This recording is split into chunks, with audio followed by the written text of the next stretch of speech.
The Great Tariff Tantrum of 2025.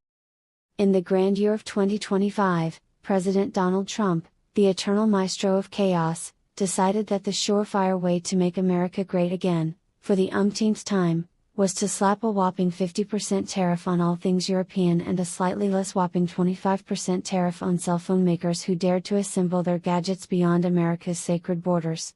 "We're gonna build a tariff wall, and it's going to be huge," he bellowed from the podium, his hair defying gravity as economists across the nation deflated into their spreadsheets. The cheese crisis begins, the first casualty of this bold new era. Cheese. Oh yes, cheese. French brie transformed overnight into a black market delicacy, traded in shadowy underground cheese clubs where the elite gathered to sniff forbidden dairy like it was fine cocaine.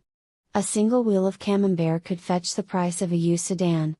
"I just wanted a taste of Paris," sobbed one heartbroken foodie, clutching a $20 croissant, "but now I'm broke and calling it freedom bread." Cars, whiskey, and retaliation across the Atlantic, Germany's BMWs became the new gold standard, literally.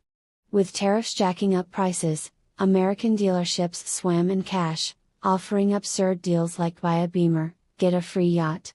But the European Union wasn't about to sit quietly with their overpriced croissants.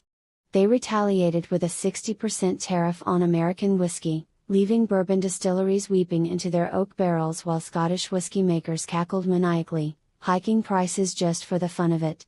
The absurdity escalates then, things took a turn for the downright bizarre. Italy, in a fit of culinary patriotism, slammed a tariff on American pizza, shouting, "Pineapple does not belong on pizza." Hawaiian pizza lovers scurried into hiding, sneaking slices in dark alleys like fugitives of taste. America fired back, tariffing Italian opera into oblivion. The result? A surreal wave of country singers yodeling arias, with Yeehaw, Figaro topping the charts, much to the horror of opera purists everywhere. Innovation gone wild as the tariff war raged, the world got creative, or at least tried to. American scientists concocted synthetic coffee to dodge European bean tariffs, but it tasted like regret and a hint of sadness. Meanwhile, European engineers unveiled levitating shoes to sidestep American sneaker taxes. Brilliant, except they tended to float off in a stiff breeze, leaving their owners barefoot and cursing the sky. The peak of madness, the chaos hit its zenith when North Korea, of all places, strutted onto the scene.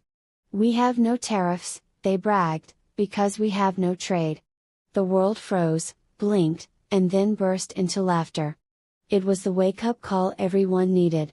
At the hastily convened Great Global Grin Summit, leaders agreed to reset the tariff madness, taxing only frowns in a desperate bid to force positivity. The chuckling conclusion, and so, the Great Tariff Tantrum of 2025 fizzled out, not with a bang, but with a collective chuckle.